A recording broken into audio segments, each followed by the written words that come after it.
Yeah, yeah. I'm living my best life. Made a couple ends, you know. Said I'm living my best life. Said I'm living my best Hello life. everybody, welcome back to my channel, Random Opinions, Reaction, and Reviews. If you don't know who I am by now, you better get with the program. I am here today to do a review on General Hospital that just aired today. Today's episode is airing on May 22nd. So let's go ahead and get into it. So when we start off from with Ava and Scotty. And Scotty was, congratulating her on her performance. He thought she did well. And Lucy Coe comes up there and makes some snarky remarks, about how people in the nurses' ball are just generous. And, Lucy, everybody in this town always, has their nose stuck up like they're so good, but they all have done things, if not just as worse as Ava, they all have done bad things. But they sit here and they scrutinize and they throw stones at Ava. I cannot get with that. Like, y'all know better. You know what I'm saying? Like, they are no better. Like, why do you guys feel the need to judge Ava for her mistakes and the things that she's done, but you don't take into accountability the things that you've done? Like, that stuff irks me. Like, Lucy, you cool. I like her. She's very ditzy. She should have been a blonde. But sometimes she just over the top. And I get that she still has love for Kevin and she wants to make sure that he's straight. And, but it's also coming from a place of jealousy as well. Like, she needs to stop and just check herself and look and see what she's done in the past before she comes always checking for Ava. Like, come on now. I'm done with my rant. So then we see that Kevin has been knocked out. He's on the floor and Ryan is standing over him. You guys, did you see the outfit that Ryan had on? His little, I guess, tux, or like the vest that he had on. It was pretty nice. He came to the ball prepared, you guys. You know what I'm saying? And he's talking over Kevin, and he's seen the performance that Ava gave, and he's like, oh, it was like she was performing for me. I'm just like, Ryan is back with a vengeance, you guys. He is back. He is back, you guys. He ain't playing. He's not coming to play no games. So then we go to the scene with Cam, Sonny, and Carly, and they're talking about the video, and Cameron was saying how he took an Uber to their house to give Jocelyn this video that Oscar wanted her to have. And so they're proud of him. They're happy that he did it because it helped her to get out and to do this for Oscar, Jocelyn leaves and Jax follows her. So he talks to her a little bit. He's talking about how, she doesn't have to perform. And it was like a toss-up between whether Carly or Jax would come to her rescue or come to see how she was doing after she left the table. And he said, I guess I had to come because I'm the cool dad. I'm happy Jax is back. Can you guys tell by the big smile I have on my face? Like, his scenes have just been great. And he's just telling her, comforting her, telling her, it's okay that if she doesn't want to perform. We take off to the scenes with Sasha, Michael, Nina, and Valentine. Now, Nina comes up and she grabs, I guess, Sasha's drink, and she's like, you need to check your friend or something to Michael. And Michael's like, hold on, what happened? And she's just going on and on and on and on and on and on about how Willow isn't like a good person and how she gave up her child, and it's just being very, very, very judgmental. You know what I'm saying? And Michael's like, hold on, and went to go see how she was doing. Now, we all couldn't wait for this particular scene because I guess what's his name, Shiloh, did overhear what Nina said. So he called Willow out on it. And Willow, she is just like, Shiloh has this hold over Willow, and you also know, like, she was involved with him. And it wasn't her choice. This man was set in front of her face by her mother. Her mother got her involved in a cult, so she's very vulnerable. She's trying to get out there and learn how to live life and be comfortable with different men and different people. And every time she's getting a little leeway with that, and, you know, becoming stronger, Shiloh appears, and you could tell he still has a hold over her. So he's questioning her, and he's like yelling at her and grabbing her face and all of this. And, you know, Willow tells him, like, yes, I gave away, like, yes, I had a child. We had a child together, but the child is no longer living. And Shiloh's like, I can see right in your eyes that you're lying, and you're gonna tell me where my child is, you know, and just yelling at her and just doing the most. Like, man, I'm guessing he was like 2 seconds away from like hitting her. Like, and Michael comes up, he swings Shiloh, he takes off his coat like he's about to he's coming prepared to box, like, and square up. But then he says, you know what, like, you've been getting away, you have to come through me to get to Willow. You've tried things, you've messed with my family in the wrong way, and now you're gonna get what's coming to you, you know? And so he just wants to comfort Willow. So he comes back into the nurses' ball with Willow, and he sits next to Willow instead of at the table he was with Sasha, Valentine, and Nina. And Nina is looking like, what is he doing with her, you know? And Sasha's like, well, you know, Sasha, she's trying to get to know him, so she's not being overbearing like her mother is. Her mother is being 10 times worse than Carly would be on a good day. It's crazy to me. She is all up in her fake daughter's business, because we all know Sasha's not really her daughter. So she's just all up in the business, like doing the most, the absolute most. Like, But Sasha, she's kind of understanding, you know, which is kind of good about her. I don't think she's a bad person. I just think she kind of got involved in the wrong stuff with Valentine, and it's all going to blow up in her face. You know what I'm saying? So then Chase comes, and he's telling Felicia, Ava, and Mac that Ryan is indeed still alive. He's on his way back to Port Charles, and that he's heard from Curtis and Laura. And so Ava's already she's on her P's and Q's. She's been waiting for this moment. She's ready to show down with this man that killed her daughter and then, you know, had sex with her the same night. Like, this man is a psycho, so she's ready for him. Like, Ava can be psycho if she wants to. She can get down and dirty. You know, she is boss. She could be right up there with Sonny if they allow her to be. You know, she's a very powerful woman, and she ain't letting no man like come and mess up anything for her. So she's very strong. She is waiting on Ryan, you know. So she calls and has like, I guess like a hotel room opened or something so she can go there. So she leaves, and Ryan is peeking through the curtains at the nurse's ball, so he sees her leave. This is all a part of Ava's plan. She's already 2 steps ahead of this man, so I believe. So he takes off right after her. Then we see she's getting ready. She's drinking her little liquor in the hotel room. She's got her guns ready. She is ready to kill this man, for real. She opens up the door. She's ready for him. She's turned with her head, you know, not facing him. And he peeks up in her window. And then the show goes off because that was the last scene. But Ava is ready for him, you guys. She is ready. Like, what do you guys think? Do you think Ava's going to get the best of Ryan, or Ryan's going to get the best of Ava? Let me know in the comments below.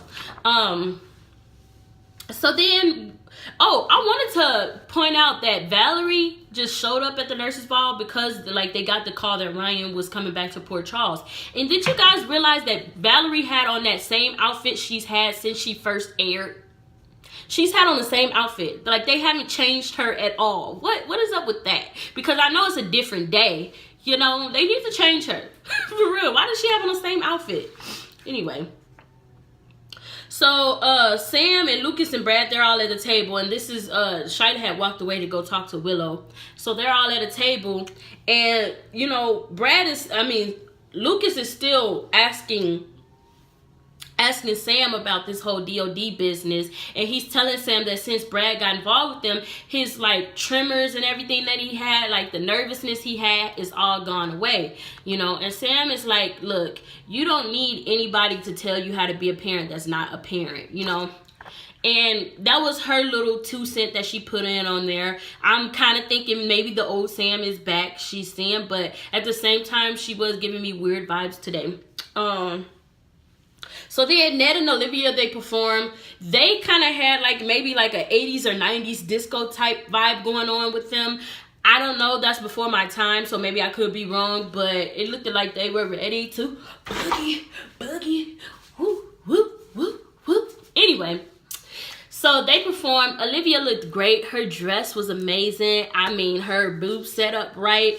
I know you guys are tired of me talking about that, but like, I love the female body. I'm not homosexual or anything like that, but I think the most beautifulest creatures in this world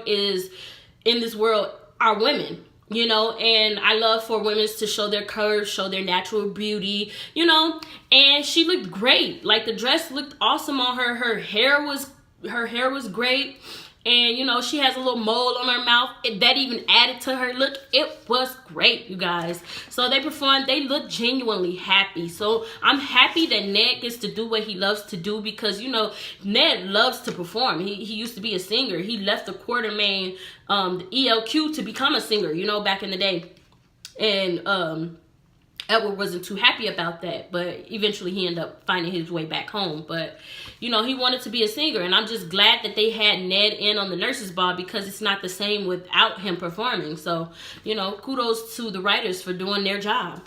So then Jocelyn, like I said, she walked away from the table. She was talking to her dad. Her dad leaves. Sonny comes up, and she's like she's remembering the video that she watched and how Oscar says that he loves her and he wants her to perform their song for him.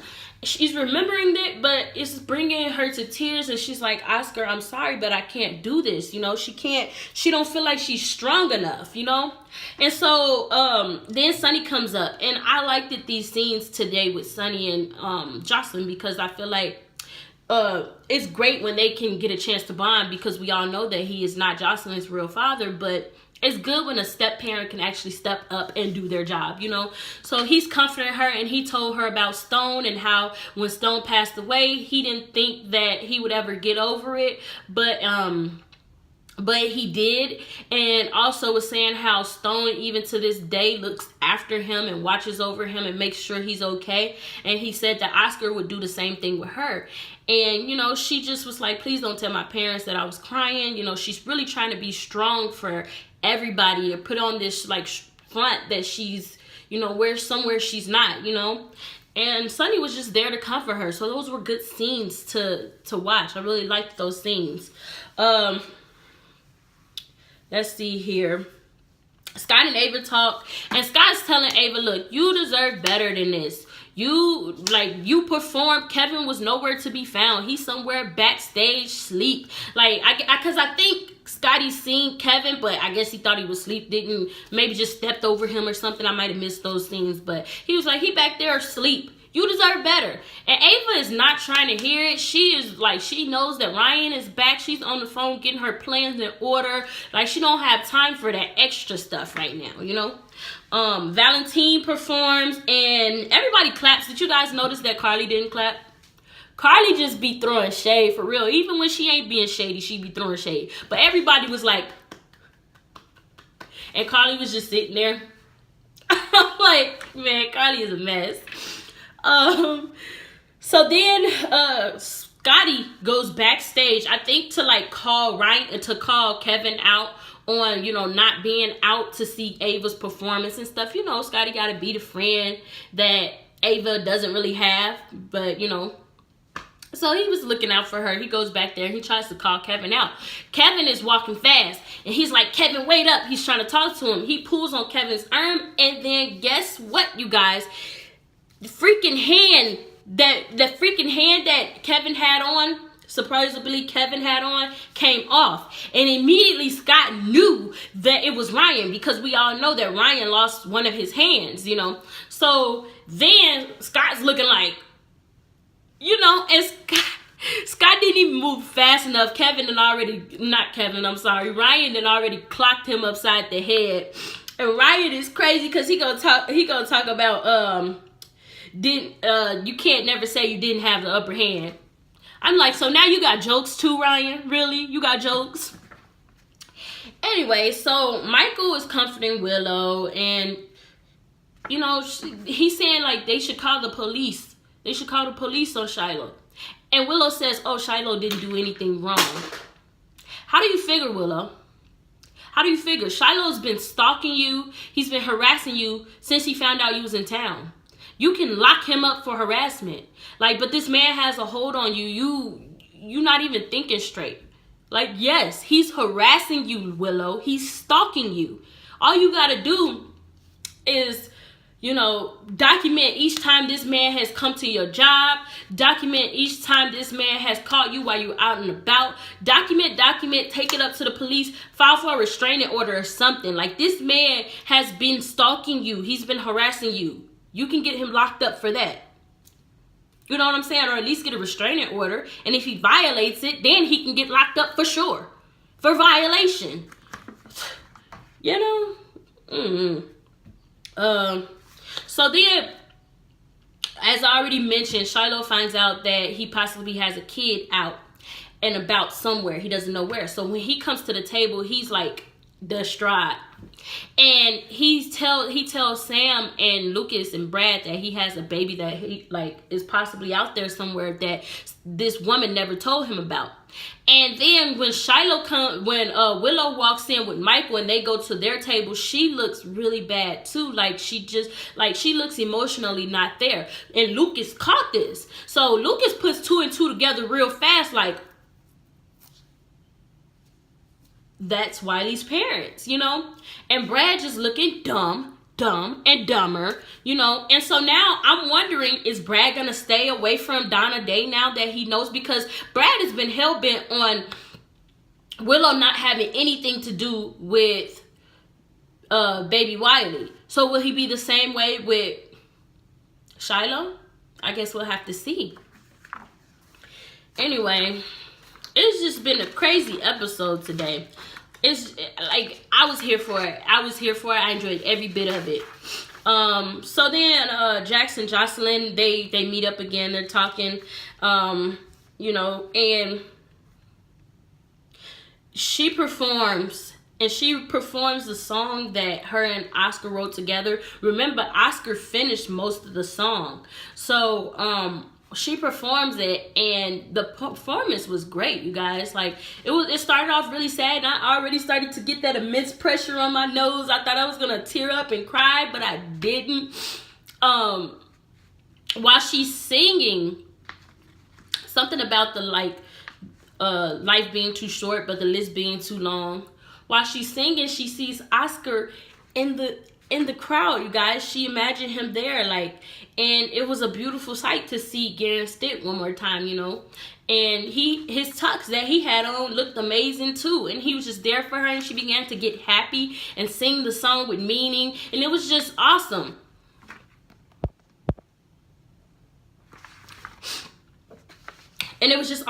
So then when she makes it to like about the end of the song, when she's talking about, I forget exactly how it ended, but she looks up and he's not there.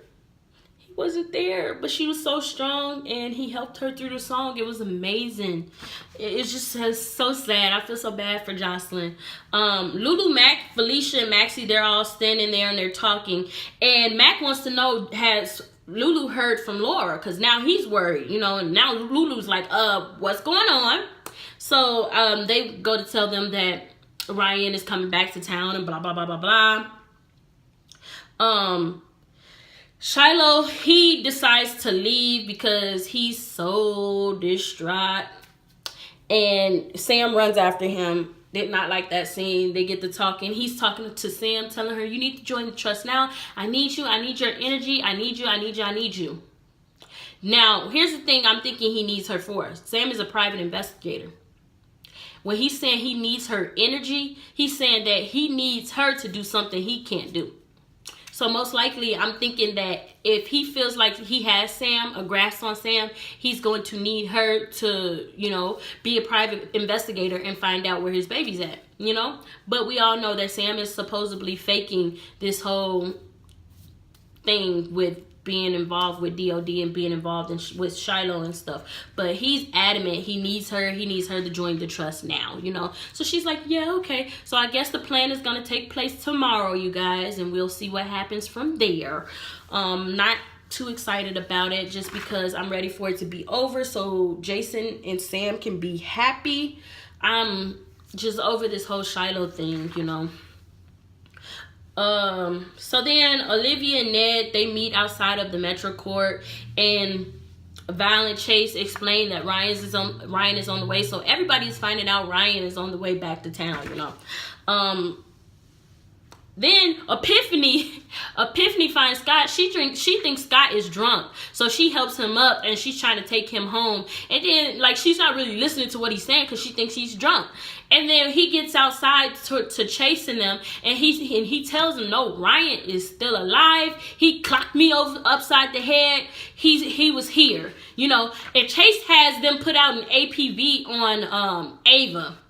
Why? Because Chase just does the most. Like, let Ava protect herself if she wants to. You know, like, he notices she's missing, so then the first thing he says is put an APB out on her. Like, come on now. Ryan is trying to kill her. She has the right to defend herself. Chase just be doing too much sometimes. He be, like, taking his detective skills above and beyond, over the top for no reason. Like, so then the final scene, we have Lucy, I think Lucy, Michael, Willow, Mac and Felicia, they're all standing there after Nurse's Ball has finished. The curtains open, and who do we see? Kevin is hanging from, like, the ceiling. So everybody's freaking out, like, oh my God, you know. And so I guess we'll see what happens tomorrow. We all know Kevin is pretty much still alive. They're not going to kill him off. Not that I think. But we'll see tomorrow. Oh, in previous videos that I uploaded, you guys have known how I feel about this DOD storyline in Sam. And I've let it be clear that Sam has pissed me off, and I feel like she's been written out of character. I also went on a rant in one of my videos about how this storyline and Sam's plan just didn't make sense because of the things she went through with Franco and believing that she had been raped and how she reacted then. And I came across this interesting post that Jen Hernandez posted. I'm a part of a group on Facebook that's called OG Sam, A New Beginning. And it says this: what it comes down to me is Sam's chance at vindication over being a victim in 2011. She is probably rediscovering something she thought she had put to rest. It might not be stressed or highlighted, but that's what I hold on to. It's also Jason's chance at saving her a way he couldn't back then. This time, they'll bring the creep down for good. So when I seen this post, I was at awe because I hadn't even thought about it this way. Like, if you notice, when Jason came back and they put Sam and Jason back together, they have been trying to recreate scenes that have been done in the past, and they've been giving it a better outcome. Like, for example, remember when Jason went down to the pier to meet Bernie and was shot in the back by Faison, and Faison kicked him off in the water? Well, remember a couple months ago when Oscar was still alive and Oscar and Jocelyn had went down to the catacombs and they got stuck where they were at. And remember, Jason ended up saving them, but he ended up, like, I guess, falling through the floor and end up into the river where he was kicked into the water and died, supposedly. Well, and then Sam, she goes down to the pier and then she sees him floating and she rescues him. And that was a chance at redemption because, you know, back in 2012, we know that didn't happen. Jason ended up getting kicked off into the water and presumed dead. And he was like that. He presumed dead for like 5 years. So that was Sam's chance at redemption. Now with this storyline and seeing somebody else's point of view, this is why I like being involved in groups, because what you don't catch, other people will. And I feel like this does make sense because it seems like they're trying to redeem J. Sam. I don't think it's perfectly written because I want it to be highlighted. I want it to be stressed that this is happening. But to me, it also makes sense why Sam is so vulnerable to Shiloh. Not vulnerable like that, but the way her eyes look. You know, the way she just like, it makes sense that she has an emotional connection to what's going on, and it's reminding her of what happened in the past. So she's definitely trying, well, the writers are definitely trying to rewrite history and give it a better outcome. Now, we all know, if you guys watched the scenes back in 2011, that Jason was just as devastated as Sam, and it almost broke their relationship up because he could not save her. And Sam, you know, she was already feeling away, and she couldn't comfort Jason the way he needed to be comforted. So it just made it even worse. So now, fast forward to 2019, I think this is what the writers are trying to do. At first, it didn't make sense to me what they were doing, but now reading this comment, I definitely understand. And if this is true, I'm here for it, because I am an original Jason fan. J-Sam fan. Like, I love J-Sam, and I'm here for them, and I want them to make it. You know, I have nothing against Dream. I'm not that, you know, that type of J-Sam fan that's like, oh, you know, who cares about Dream? No, I felt like I liked it, Dream, while they lasted, and then, you know, but I love J-Sam better.